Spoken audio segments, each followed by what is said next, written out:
ರಾಜ್ಯದಲ್ಲಿ ಬರಗಾಲ ಮರೆಯಾಗುವ ಎಲ್ಲಾ ಸೂಚನೆಗಳು ಕಂಡು ಬರ್ತಾ ಇದ್ದು ಜೂನ್ 10ರ ನಂತರ ರಾಜ್ಯಕ್ಕೆ ಮುಂಗಾರು ಪ್ರವೇಶ ಮಾಡಲಿದೆ. ರಾಜ್ಯದಲ್ಲಿ ಉತ್ತಮ ಮಳೆಯಾಗುವ ಮುನ್ಸೂಚನೆಯನ್ನ ಹವಾಮಾನ ಇಲಾಖೆ ನೀಡಿದೆ. ಆಗಸ್ಟ್, ಸೆಪ್ಟೆಂಬರ್, ಅಕ್ಟೋಬರ್ನಲ್ಲಿ ಉತ್ತಮ ಮಳೆಯಾಗಲಿದೆ ಅಂತ ಮುನ್ಸೂಚನೆಯನ್ನ ನೀಡಿದೆ.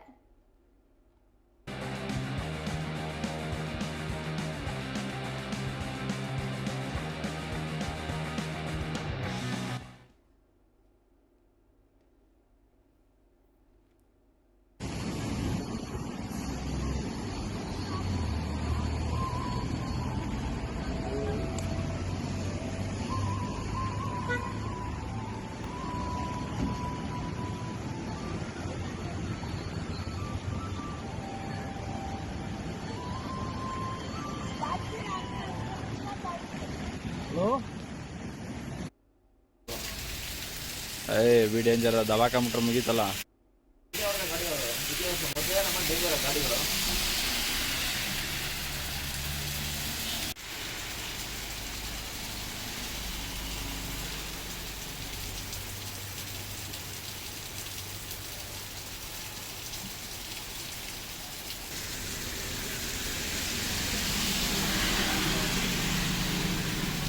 ಕಳೆದ ವರ್ಷ ಮುಂಗಾರು ಮಾರುತಗಳು ತಡವಾಗಿ ರಾಜ್ಯಕ್ಕೆ ಎಂಟ್ರಿ ಕೊಟ್ಟಿದ್ರಿಂದ ರಾಜ್ಯದಲ್ಲಿ ಈ ವರ್ಷ ಹಾಹಾಕಾರವೇ ಉಂಟಾಗಿತ್ತು.